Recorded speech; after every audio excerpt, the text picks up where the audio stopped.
국힘이 이것 때문에 내일 난리가 날 것 같습니다. 윤은 내일 오후 김건희와 함께 한남동 대통령 관저를 떠납니다. 두 사람은 서초동 자택으로 가기 전 관저 앞에 잠시 멈춰서 지지자들에게 마지막 인사를 건넬 계획입니다. 즉 구속 취소 당시 구치소 앞과 관저 앞에서 잠시 하차해 지지자들과 인사했던 장면이 비슷하게 연출되는 겁니다. 무슨 발언을 할지 모르겠지만 오늘 조선일보의 사설을 보면 윤석열이 조금이라도 나대면 500만 표로 질 것이라고 한 부분이 생각납니다. 그리고 이미 국힘은 두창이한테 먹힌 것 같습니다. 그 내부의 도는 충격적 썰 보시고 이어가 보겠습니다. 이번에 이제 국민의힘 그 당내 경선에서 주목해봐야 될 포인트 첫 번째 힘이 안 빠졌다는 반증을 하나 또 보여드릴게요. 네. 선거관리위원회 누가 됐습니까? 위원장. 황우영. 황우여 누구십니까?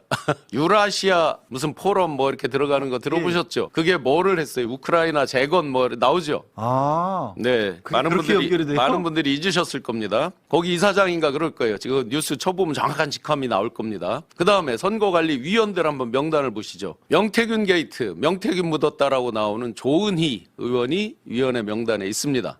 그 다음에 완전 찐윤으로 불리는 당시 이제 저도 같이 일을 했지만 경산의 조지현 의원, 그 다음에 캠프의 핵심으로 일했던 이상휘 의원, 다 선거관리위원입니다. 자, 선거관리위원들이 뭘 만듭니까? 룰을 만들죠. 룰 세팅을 하죠. 아마 선거관리위원장 되자마자 첫 번째 일성이 뭐였습니까? 룰 바꾸지 않겠다. 룰 뭐 바꿀 필요가 있겠냐 이런 식의 말을 했잖아요. 황우여. 네. 그 얘기의 핵심은 이거겠죠. 5대5.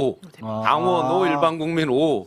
그랬을 때 누가 유리하다는 건 딱 나옵니다. 일반 국민 5 중에는 뭐가 있냐면요. 소위 말해서 역선택 방지 조항이 들어간단 말이죠. 국민의힘 지지자 또는 중립적인 사람. 그러니까 저 무당층 요까지만 하는 거죠. 그러니까 결론은 말은 5대5지만 다 당원이나 마찬가지예요. 사실은 결과는. 7대3 정도 되는 거죠. 그래서 아까 노변께서 말씀하셨듯이 야 우리가 원하는 사람 아닌 걸 당신들이 니들이 이걸 해? 또 없는 소리입니다 지금. 야, 그러면 단순하게 무슨 뭐 자기 지지자들 내지는 내지의 핵심 어떻게 보면 측근들을 동원하는 수준을 넘어서서 네네. 다음 국민의힘의 주자부터 다음 국민의힘의 주자를 뽑는 데까지 룰마저도 여전히 윤석열, 김건희가 좌지우지하고 좌지우지하고 그러면 있죠. 왜 이 룰을 고집하는지 또 제가 현실을 들어서 네.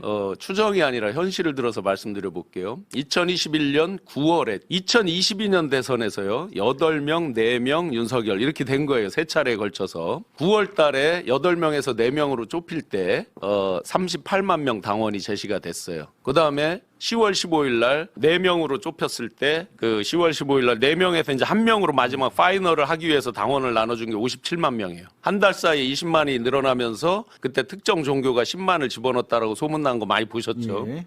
이런 일이 있었어요. 그러면 그때 당시에 홍준표 후보가 일반 국민 여론조사 했을 때 그때는 홍준표 후보가 20대들하고 뭐 홍카콜라 뭐 해서 꽤 올라왔을 때입니다. 약 10.6% 정도를 이겼어요. 홍준표 후보가. 일반 국민에서. 그랬는데 전체 당원에서 압도적으로 지는 바람에 졌어요. 그래서 윤으로 결정이 났어요. 자, 당원 구조의 변화를 보자고요. 2022년도 대선이 끝나고 2022년 6월 달 한 달 후에 바로 지선이 있었어요. 그 뒤로 쭉 왔어요. 큰 당원 변화가 없어요. 유일하게 하나 약간의 변동이 있다면 이준석 대표가 중간에 나간 거. 그래 개혁신당으로 이제 된 부분 거기에서 몇 명이 나갔는지 확인은 안 되죠. 그러니까 대체로 큰 틀에서 보면 그 당원 구조가 여전히 유지되고 있다. 그 뒤에 그 한동훈 대표가 비대위원장 할 때 일부 신규로 이제 한동훈 바 소위 말해서 이제 그들이 일부 유입된 게 있겠죠. 그 정도의 변화입니다. 그런데 그게 그 정도로 많이 유입이 됐다면 지금 여론조사에서 이렇게 안 나오겠죠. 김문수 씨가 세게 안 나오겠죠. 만약에 대거 유입됐다면. 네. 자 그러면 윤과 김이 지금도 득의양양 의기양양하게 큰 소리 칠 수 있는 것은 5대5 룰로 갔을 때 자기들이 원하는 사람으로 무조건 후보를 만들 수 있답니다. 명태균이 없어도 즉 여론조작 이런 것들을 하지 않아도 이미 충분히 구조를 갖춰놨기 때문에 네네. 또 다른 하나 게 이제 필요 없다. 잠재적으로 관심 둬서 봐야 될 포인트 중에 하나는 기탁금입니다. 기타군요? 당내 지금 예선 전에 기탁금은 일종의 non-refundable 돌려주지 않는 돈입니다. 그냥 소멸성이에요. 저 보장성 보험이 아니고 소멸성입니다. 2017년에 급하게 하느라고 1억 원으로 줄여준 적이 있어요. 요번에도 이제 급하게 하니까 줄여줄지 어쩔지 모르지만 지금 뉴스상으로 나오는 걸 보면 3억 원을 가이드라인으로 출발하거든요. 이게 1억 원으로 하면 20명 출전하고요. 3억 원으로 하면 한 10명쯤 출전합니다.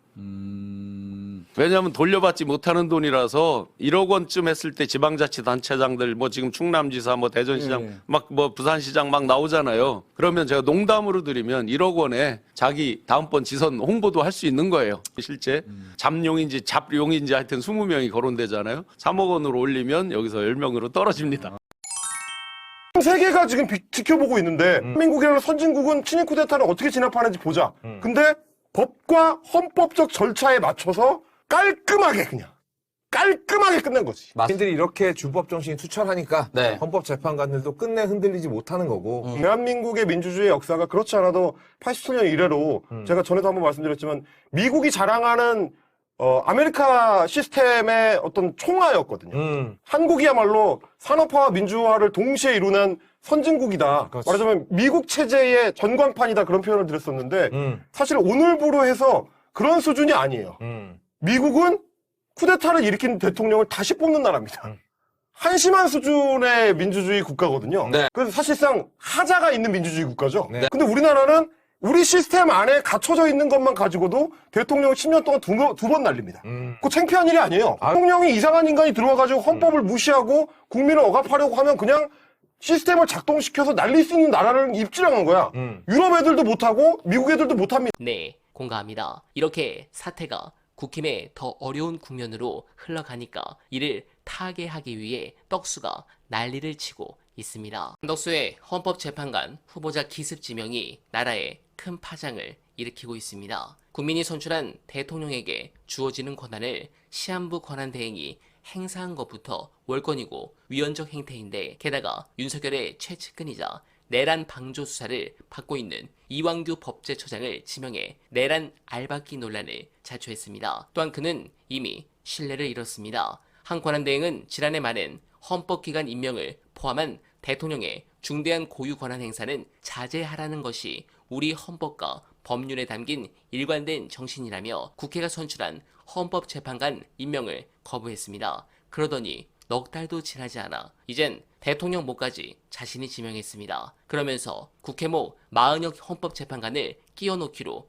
뒤늦게 임명했습니다. 그가 자신의 지명이 어떤 파장을 일으킬지 몰랐을 리 없습니다. 이제 더는 참으면 안 될 것 같습니다. 대선을 무리 없이 운영해야 할 책임을 지닌 한덕수의 기습적인 헌법재판관 지명은 가뜩이나 지친 국민을 더욱 힘겹게 만들고 있습니다. 오랫동안 나라의 녹을 먹으며 공복으로 일해왔던 그가 공직의 마지막에 이렇게 국민을 배신한 것은 그가 범죄자이기 때문입니다. 그런 부분에서 두 달 뒤 비참한 최후를 맞길 간절하게 바라며 어나바는 내일도 최선을 다하겠습니다. 여러분 고맙습니다.